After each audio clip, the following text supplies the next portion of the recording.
Another day, another story. Chapter 1 treats of the place where Oliver Twist was born and of the circumstances attending his birth among other public buildings in a certain town, which for many reasons it will be prudent to refrain from mentioning, and to which I will assign no fictitious name.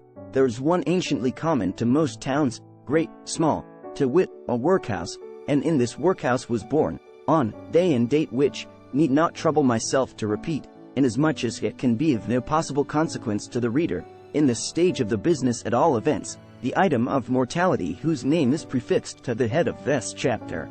For a long time after it was ushered into this world of sorrow and trouble, by the parish surgeon, it remained a matter of considerable doubt whether the child would survive to bear any name at all. In which case it is somewhat more than probable that these memoirs would never have appeared, or, if they had, that being comprised within a couple of pages, they would have possessed the inestimable merit of being the most concise and faithful specimen of biography, extant in the literature of any age or country. Although I am not disposed to maintain that the being born in a workhouse is in itself the most fortunate and enviable circumstance that can possibly befall a human being, I do mean to say that in this particular instance, it was the best thing for Oliver Twist that could by possibility have occurred. The fact is, that there was considerable difficulty in inducing Oliver to take upon himself the office of respiration, a troublesome practice, but one which custom has rendered necessary to our easy existence. And for some time he lay gasping on a little flock mattress, rather unequally poised between this world and the next, the balance being decidedly in favor of the latter. Now, if, during this brief period, Oliver had been surrounded by careful grandmothers, anxious aunts, experienced nurses, and doctors of profound wisdom, he would most inevitably and indubitably have been killed in no time. There being nobody by, however, but a pauper old woman, who was rendered rather misty by an unwanted allowance of beer, and a parish surgeon who did such matters by contract, Oliver and nature fought out the point between them. The result was, that, after a few struggles, Oliver breathed, sneezed, and proceeded to advertise to the inmates of the workhouse the fact of a new burden having been imposed upon the parish, by setting up as loud a cry as could reasonably have been expected from a male infant who had not been possessed of that very useful appendage, a voice, for a much longer space of time than 3 minutes and a quarter.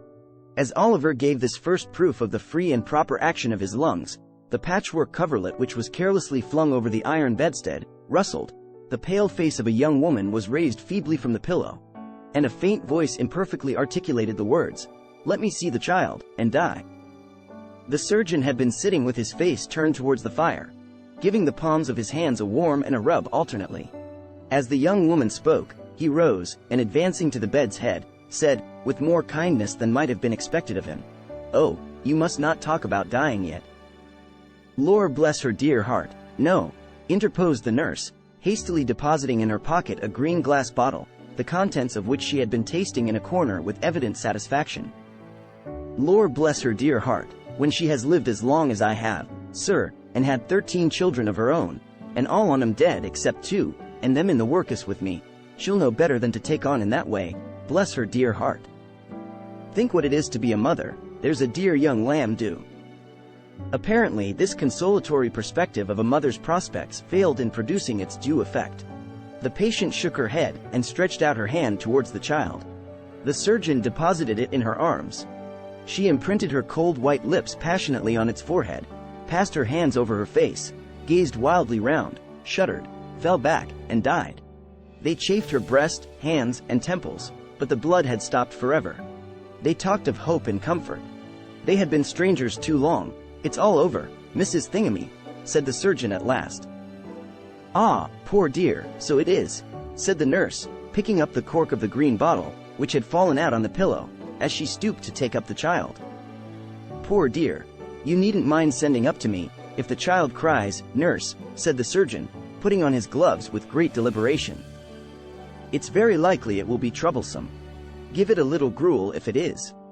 He put on his hat, and, pausing by the bedside on his way to the door, added, "She was a good-looking girl, too. Where did she come from?" "She was brought here last night," replied the old woman, "by the overseer's order. She was found lying in the street.